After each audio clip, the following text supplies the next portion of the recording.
आता है। चाहे जो हो, अगर बेटियों को कंट्रोल नहीं कर सकते तो गांव में रहने का कोई मतलब नहीं है। यहाँ औरतों को दब कर रहना होगा। कोई भी अपने हिसाब से कुछ नहीं कर सकता, सब ईश्वर की मर्जी से ही होगा। तभी गांव का एक आदमी दौड़ा दौड़ा आता है। सरपंच साहब, जमींदार साहब, वो कालिया है ना, उसकी बेटी पढ़ने के लिए शहर जा रही है। अच्छा, ये कब हो गया? और कालिया की हिम्मत कैसे हो गई ऐसा करने की? लेकर आओ उसे और उसकी बेटी को। बस फिर क्या था, हाजिर हो जाते हैं कालिया और उसकी बेटी सरपंच के सामने। अरे कालिया, ये क्या सुनने में आ रहा है? बेटी को इंजीनियर बना रहा है तू? और ये बता, गांव में तो स्कूल नहीं है, फिर कहां से इतनी क्लास पास कर गई तेरी बेटी? राधा, जो कि कालिया की बेटी है, उसे लगता है कि सरपंच उसकी तारीफ कर रहे हैं। सरपंच जी, मैंने ऑनलाइन पढ़ाई की है, डिस्टेंस लर्निंग से। सभी में मैंने अच्छे नंबर पाए हैं, जिसे देखते हुए शहर की इंजीनियरिंग कॉलेज में मुझे स्कॉलरशिप मिली है। वाह जी वाह, क्या होती है ये? पहले तो ये बताओ, फिर आगे की बात करते हैं। पूरा गांव राधा की बात सुन रहा था और राधा बोलती जा रही थी। तो ऐसे मैं फ्री में एक अच्छी शिक्षा लेकर गांव में जो कुछ परेशानियां हैं, जैसे बिजली, पानी और इंटरनेट जैसी समस्याओं के लिए काम करूंगी। मैं गांव को शहर से जोड़ने के लिए पुल का निर्माण करवाने का प्रस्ताव रखूंगी। मुझे पूरी उम्मीद है कि जल्द ही हमारा गांव भी तरक्की की राह पर चल पड़ेगा। राधा की बात सुनकर सारे गांव वाले ताली बजाने लगते हैं। सरपंच को समझ नहीं आता कि वो क्या करे। चुप रह नादान लड़की, गांव के खिलाफ जाने के लिए तुझे गांव से बेदखल कर दिया जाएगा, वो भी पूरे परिवार के साथ। और हाँ, अगर ठीक से गांव में रहना चाहती है तो ये पढ़ाई लिखाई छोड़ दे। हम तेरे लिए गांव का कोई होनहार लड़का देखेंगे। तभी गांव का एक आदमी बोल पड़ता है।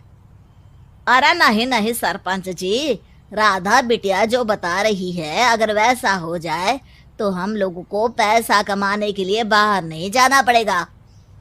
हाँ जी, और ना ही कोसों दूर पानी के लिए भटकना पड़ेगा। हमारे बच्चे भी अच्छी पढ़ाई कर सकेंगे और आगे बढ़ेंगे, ना कि हमारी तरह खेती करते बैठेंगे। क्यों गांव वालों, राधा बिटिया का साथ देना चाहिए ना। सरपंच देखता है कि गांव राधा के साथ है तो वो चुप हो जाता है। वो घर आकर अपने सलाहकार से बात करता है, जो बहुत ही चालाक किस्म का इंसान होता है। अरे सरपंच साहब, आपको बहुत ही होशियारी से काम लेना पड़ेगा। एक बार गांव तरक्की कर गया, यहाँ के बालक पढ़ लिए तो कोई ना पूछेगा आपको। और फिर ये जो बेटा और बेटी है ना आपके, इनको भी आम लोगों की तरह ही जीवन जीना होगा। हाँ, लेकिन करे तो क्या करे?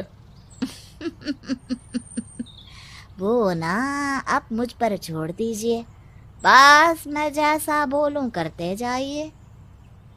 अगले रोज सुबह जब गांव वाले सोकर उठते हैं तो राधा के घर के बाहर और साथ ही वो लोग जिन्होंने राधा का सपोर्ट किया था, उनके घर के आगे लाल रंग से कल आऊंगी लिखा होता है। कल आऊंगी, ये क्या होता है? अरे यह तो खून से लिखा है, लगता है कोई भूत प्रेत या चुड़ैल का साया है। चलो सरपंच जी के पास चलते हैं। सभी सरपंच के पास जाकर उसे सारी बात बताते हैं। अरे ये तो बड़ी मुश्किल की बात है। चलो, मैं एक बाबा को जानता हूँ, उन्हें बुला लेता हूँ। सरपंच बाबा को लेकर गांव के घर के बाहर जाता है। ओहो, तो ये वो चुड़ैल है जो उन लोगों को निशाना बनाते हैं जो गांव को बदलने का सपना देखते हैं। वो गांव को ऐसे ही संपन्न देखना चाहती है, वो नहीं चाहती कि कोई बाहरी यहाँ का कायाकल्प करे। क्या तुम लोगों में से किसी ने गांव को बदलने की सोच रखी है? तभी राधा की माँ रोते रोते आती है। मेरी राधा घर से गायब हो गई है। अरे कोई तो बचाओ, मेरी बच्ची कहाँ गई?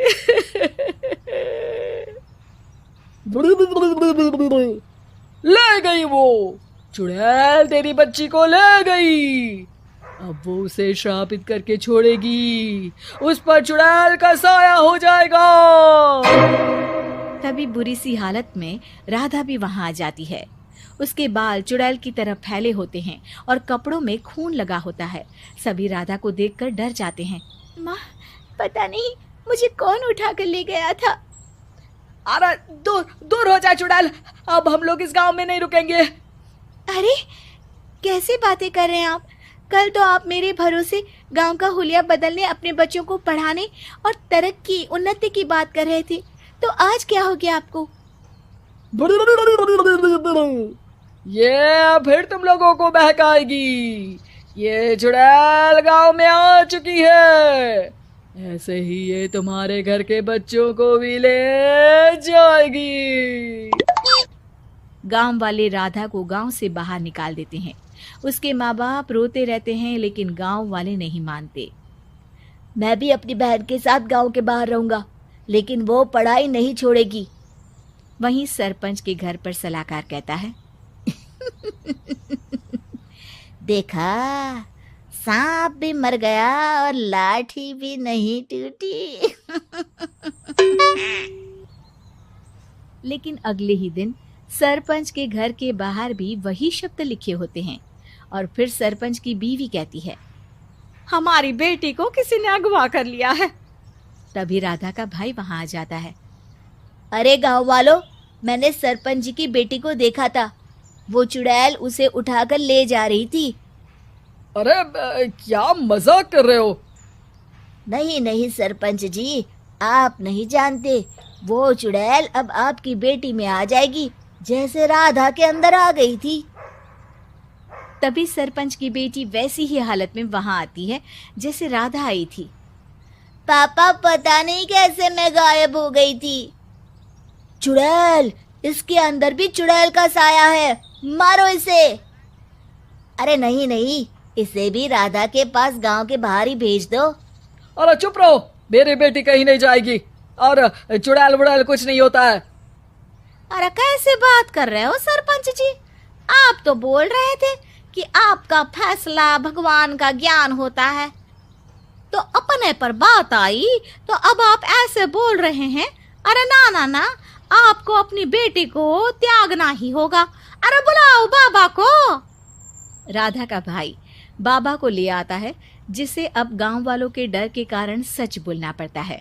मैं कोई बाबा नहीं हूँ, मैं तो मोची था। ये सलाहकार महोदय ने मुझे कहा था एक्टिंग करने को।